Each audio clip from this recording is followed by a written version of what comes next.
Sementara itu, Bupati Gianyar, Made Mahayastra akan membagikan bantuan sembako tahap kedua yang menyasar 28.000 lebih KK yang terdampak COVID-19. Bantuan tersebut rencananya akan disalurkan pada 17 Juli 2020. Prosesnya kan mengikuti semua nih. Dalam keterangan persnya di hadapan awak media, Bupati Gianyar Made Mahayastra mengatakan pihaknya kembali akan mengucurkan bantuan paket sembako bagi warga yang terdampak COVID-19. Tidak seperti bantuan tahap pertama yang dibagikan hanya terbatas kepada 7.554 KK miskin yang terdata saja. Bantuan sembako tahap kedua tersebut akan dibagikan secara merata kepada seluruh masyarakat Gianyar yang terdampak pandemi COVID-19. Untuk itu pihaknya telah menyiapkan 28.000 paket sembako tahap kedua senilai 11 miliar rupiah. Setiap paket sembako berisi 25 kg beras, susu, kopi, gula, dan sabun. Saat ini seluruh bantuan sembako masih dalam proses penyiapan, memanfaatkan gudang di masing-masing kecamatan di Kabupaten Gianyar yang selanjutnya akan dibagikan kepada masyarakat 17 Juli 2020 mendatang. Saya bersama pimpinan DPRD Gianyar ingin menyampaikan kepada masyarakat Gianyar bahwa tanggal 17 Juli nanti saya bersama teman-teman DPRD Pemkab Gianyar akan membagikan sembako kepada seluruh warga masyarakat Gianyar yang memang berhak mendapatkan. Mereka yang tidak mendapatkan adalah satu, tidak boleh mendapatkan double.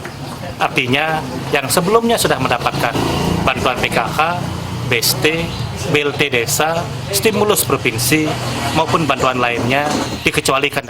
Dan juga mereka yang jadi ASN, menjadi TNI, Polri, pensiunan dan perangkat desa juga dikecualikan karena peraturan perundang-undangan mereka tidak boleh dapat. Dan lagi satu adalah mereka yang sudah terkategori MAPA. MAPAN ini adalah yang ditentukan oleh Musdes yang diadakan di desa, yaitu oleh kepala desa, saudara bersama kepala dusun. Jadi di luar itu seluruh warga Gianyar kami akan berikan tanpa terkecuali berapapun jumlah kakaknya. Kebetulan sekarang data yang masuk yang disampaikan oleh seluruh kepala desa ada 28.000 kakak. Sehingga tuntaslah tanggung jawab kami membantu seluruh warga Gianyar.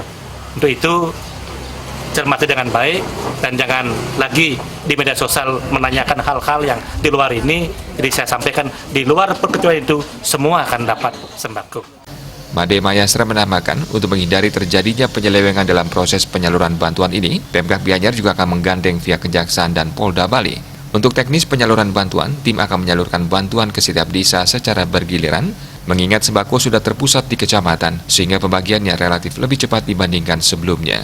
Di samping menjelaskan rencana penyaluran bantuan tahap kedua kepada masyarakat, dalam kesempatan tersebut Bupati Mahayastra juga menjelaskan upaya Gianyar dalam melanjutkan pembangunan sejumlah proyek berskala besar di tengah pandemi COVID-19, seperti penataan lapangan Astina Gianyar, renovasi total pasar umum Gianyar, pembangunan jembatan Desa Siangan PJ Kelot, penataan kebun sepanjang jalan, dan sejumlah proyek lainnya yang menghabiskan dana miliaran rupiah. Hal tersebut bisa tercapai karena berbagai upaya yang dilakukan Pemkab Gianyar, mulai dari memotong belanja pegawai sebesar 24% dan refocusing atau perubahan radikal terhadap pendapatan dan belanja sebesar 50%.